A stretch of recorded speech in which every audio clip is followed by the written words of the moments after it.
पुढची बातमी परभणीमधून आहे। परभणीच्या पूर्णा तालुक्यातील एक धक्कादायक माहिती समोर आली आहे। झिरो फाटा भागातील इंग्रजी माध्यमाच्या शाळेत विद्यार्थिनीच्या पालकांना मारहाण झाली। या मारहाणीमध्ये पालकांचा मृत्यू झाल्याचा आरोप नातेवाईकांकडून केला जातोय। मुलीच्या ॲडमिशनची उर्वरित रक्कम न भरल्याच्या रागातनं संस्था चालक आणि त्यांच्या पत्नीनं जगन्नाथ हेगडे यांना अमानुष मारहाण केली। या मारहाणीमध्येच त्यांचा मृत्यू झाला। या प्रकरणी पूर्णा पोलीस स्थानकात गुन्ह्याची नोंद झाली आहे। मात्र आरोपी संस्था चालक आणि त्याची पत्नी या दोघांनाही अद्याप बेड्या ठोकण्यात आल्या नसल्याचं समोर येत आहे।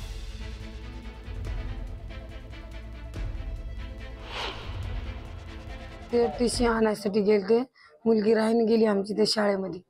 टीसी आणायसाठी गेलते तर ते टीसी कसे मागायलेत म्हणून लगेच 30,000 भरा म्हणले मुलगी राहीन आणि 30,000 कसे भरणार आम्ही। लगेच त्याने तिथं मारहाण सुरू केली। त्याला तिथं रक्ताची उलटी झाली। लगेच मागणी त्यांना फाशीची शिक्षा झाली पाहिजे, शाळा बंद पडली पाहिजे। तेथील संस्था चालक होते, त्यांच्याशी वाद झाला। त्या वादाचं पर्यवसन संस्था चालकांनी त्यांना मारहाण केली। त्यात ते बेशुद्ध पडले। त्यांना दवाखान्यात आणल्याबरोबर ते मृत्युमुखी पडल्याचे फिर्यादीवरून या ठिकाणी खुनाचा गुन्हा दाखल करण्यात आलेला आहे। प्रभाकर चव्हाण ज्यांची ही हायटेक रेसिडेन्शियल स्कूलचे ते चालक आहेत, संस्था चालक आहेत, ते आणि त्यांच्या पत्नीविरुद्ध गुन्हा दाखल करण्यात आलेला आहे आणि पुढील तपास उपविभागीय पोलीस अधिकारी म्हणजेच DYSP पूर्णा यांच्या नेतृत्वात विशेष पथकांचे गठन करून करण्यात येत आहे। छत्रपती संभाजीनगरमधील एका सेवानिवृत्त अधिकाऱ्याची तब्बल 78,60,000 रुपयांना फसवणूक झाल्याची धक्कादायक माहिती समोर आली आहे आणि सायबर चोरट्यांनी फसवणूक केली आहे। दहशतवाद्यांच्या खात्यावरनं तुमच्या बँक खात्यात 20 लाख रुपये जमा झाल्याचा बनाव रचत ही फसवणूक झाली। या दरम्यान IPS अधिकारी विश्वास नांगरे पाटील यांच्यासारख्या दिसणाऱ्या व्यक्तीनं व्हिडिओ कॉल करून संबंधित वृद्ध व्यक्तीला विश्वास ठेवण्यासाठी भाग पाडल्याचं समोर येत आहे। या प्रकरणी क्रांती चौक पोलीस स्थानकात गुन्ह्याचीही नोंद झाली आहे। एका वृद्ध दाम्पत्याला पोलीस अधिकारी बोलत आहे म्हणून फोन आला आणि त्याच्याद्वारे त्यांनी सांगितलं फोनवरती की तुमच्या बँक खात्यामधून काही सस्पिशियस ट्रान्झॅक्शन्स झालेले आहेत आणि त्याबद्दल आपल्याला अरेस्ट होऊ शकते। जर ती टाळायची असेल तर त्यांनी काही रकमेची मागणी केली। त्या वृद्ध दाम्पत्यांनी बँकेतून त्यांना जवळपास 78 लाख रुपयांची रक्कम ट्रान्सफर केलेली आहे। याच्यामध्ये क्रांती चौक पोलीस स्टेशनला गुन्हा दाखल झालेला आहे आणि त्याच्यामध्ये अधिक तपास सुरू आहे।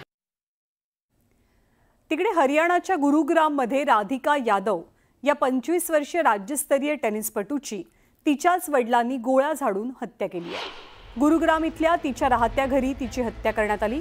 तिचे वडील दीपक यादव यांनीच गोळी झाडल्याचा प्रकार समोर आलाय आणि इतर कुटुंबियांनी दिलेल्या जबाबानंतर त्यांना अटकही झाली आहे। राधिका एक टेनिस अकादमी चालवत असल्याचं समोर आल्यानंतर दीपक नाराज होते।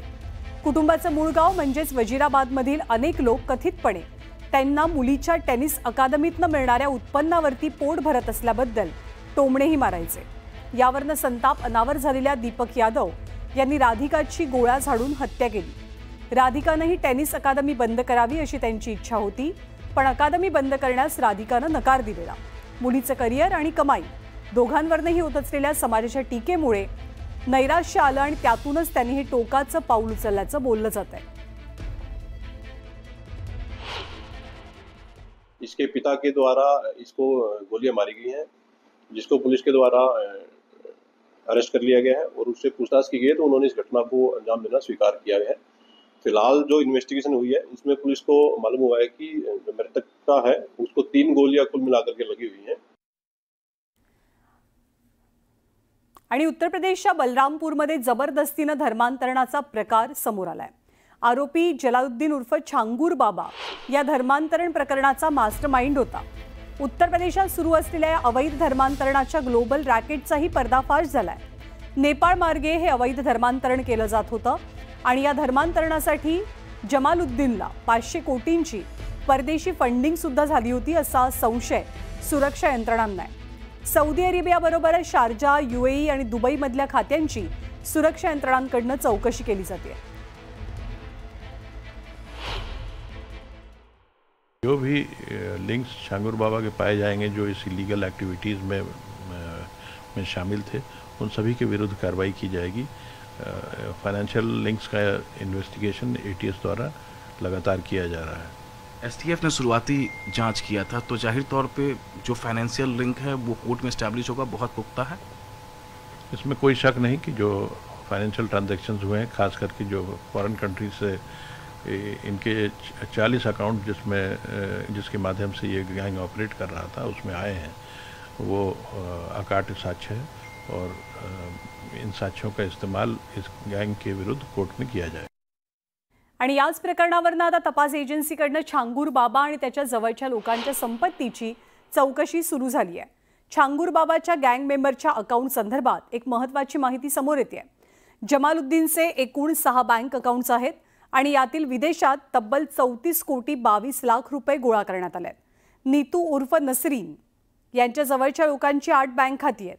यामध्ये गेल्या 4 महिन्यात 13 कोटी 90 लाख रुपयांचा व्यवहार झालाय। त्यामुळे ATS कडनं याही लोकांचा तपास होण्याची शक्यता आहे।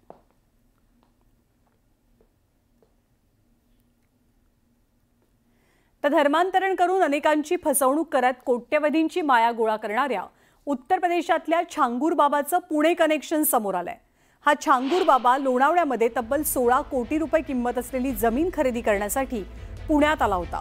त्यावेळी त्यांनी खरेदीचे सर्व दस्तावेज आणि नोंदणी सुद्धा पूर्ण केली। पण या जमीन खरेदी व्यवहार प्रकरणात त्यानं मोहम्मद खान नामक व्यक्तीला फसवल्याची माहिती मिळते। पिंपरी चिंचवडमध्ये वास्तव्याला असलेल्या मोहम्मद खान हा तोच व्यक्ती आहे जो छांगूरचा पुण्यातील हस्तक आणि त्याचा अकाउंटंट म्हणून ओळखला जातो। माझ्यासोबत आता मोहम्मद अहमद खान ज्यांना छांगूर बाबाचा अकाउंटंट मानलं जात होतं किंवा आत्ताही अनेक ठिकाणी त्यांच्या अशाच पद्धतीची माहिती समोर येते। मात्र ते नक्की काय आहेत, त्यांचा आणि छांगूर बाबाचा काय संबंध आलाय, स्वतः आपल्यासोबत अहमद खान आहेत, आपण त्यांच्याकडनं जाणून घ्या। खरं तर छांगूर बाबा आणि तुमचा संबंध आलाय हे तुम्ही नाकारत नाहीये, कधी त्यांचा आणि तुमचा संबंध आला आणि कशासाठी आला? सर, माझी केस चालू होती, मी मोहम्मद अहमद खान, माझी केस चालू होती बलरामपूर कोर्टात। मी तिथे कोर्टात जाऊन येऊन करत होता। ते टायमाला मला छांगूर साहेब भेटला तिथे आणि ते विचारपूस केला आणि विचारपूस असा झाली की ते तुम्ही काय काम करतात, काय कुठे राहतात, तर मी सांगितले मी असं काम करतो। छांगूर बाबांनी तुम्हाला फसवलं असं तुमचा दावा? सर, असा झाले की ते मला लखनौला बोलवले आणि ते सांगितले की मी 50 लाख तुम्हाला देतो टोकन स्वरूपी रक्कम। पण हे काय केले, तिथे एक एग्रीमेंट बनवले आणि ते मला फक्त 49 लाख रुपये दिले आणि 80,000 रुपये कॅश दिले। नंतर हे सांगितले की तुम्ही पुण्यात जाओ आणि तिथे काम सुरू करा, चालू करा काम। मी इथे आल्यानंतर सगळ्यांना भेट केली आणि बोलले की हा असा विषय आहे। ते सगळे लोक बोलले की हां आम्ही तयार आहे। नंतर ते छांगूर साहेब पुण्यात आले आणि जे एग्रीमेंट लखनौला बाराबंकी कोर्टात झाली होती ते कॅन्सल केले स्वतः, मला न सांगता।